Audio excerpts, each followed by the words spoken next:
What if the greatest secret to human psychology wasn't discovered by modern science, but was written down thousands of years ago by two men who couldn't be more different? One was the most powerful man on earth, a Roman emperor ruling a world of chaos, plague, and betrayal. The other, the divine guide of the Mahabharata, standing in the absolute center of the ultimate war. Today, our minds are constantly under siege. We battle anxiety, overthinking, and the exhausting, never-ending need to control everything around us. We obsess over our futures, our careers, and how people perceive us. But Marcus Aurelius and Lord Krishna both realized a terrifying truth. Trying to control the outside world is a losing game. It is a trap that will drain your energy and leave you miserable. The real battlefield is exactly where we left off in our last video. It is not outside, it is between your ears. In Rome, the Stoics developed a concept called the dichotomy of control.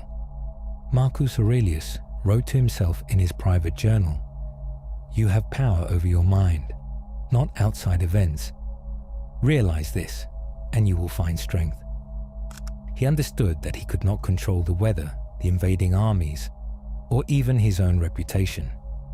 He could only control his response. Now, travel thousands of miles and hundreds of years across the world to the Bhagavad Gita. As Arjuna drops his bow on the chariot, paralyzed by the weight of the future and the horrific reality of the war in front of him, Krishna gives him the exact same psychological framework.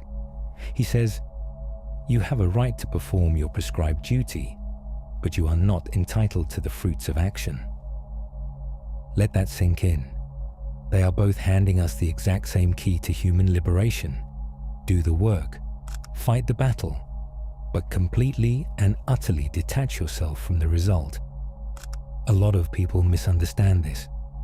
They think detachment means you stop caring. They think Stoicism or Eastern spirituality means sitting in a cave, doing nothing, and just letting life happen to you. But the Emperor and the Avatar taught the exact opposite. Marcus Aurelius didn't sit around.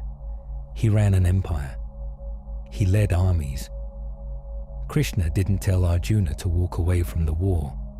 He told him to pick up his weapons and fight. The secret isn't inaction. The secret is taking massive, focused action without being emotionally destroyed if things don't go your way. It is about fulfilling your duty, your dharma, because it is the right thing to do, not because you are chasing a reward.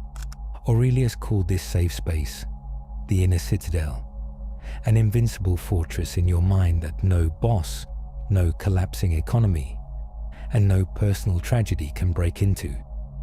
The Gita calls this state of being nishkama karma, action without selfish desire. Think about how much energy you waste worrying about the outcome of your actions. Will they like this? Will I fail? What if I lose? When you strip away the anxiety of winning or losing, you actually perform at your absolute highest level. You enter the ultimate flow state. You become completely untouchable by the chaos of the world. The Emperor and the Avatar. Two paths up the exact same mountain. One uses the cold, rational logic of nature. The other uses profound spiritual devotion to the divine. But both lead to the exact same destination, an unbreakable mind. I want to know where you stand in this inner war. As we're hanging out here, let's get a pulse on the room. Does the strict, grounded logic of the Stoics make more sense to your life right now? Or are you drawn to the spiritual detachment and duty of the Gita? Drop a Stoic or Gita in comments. I'll be highlighting some of your names on screen.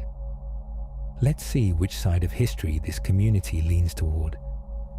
Master your mind, and you master your reality.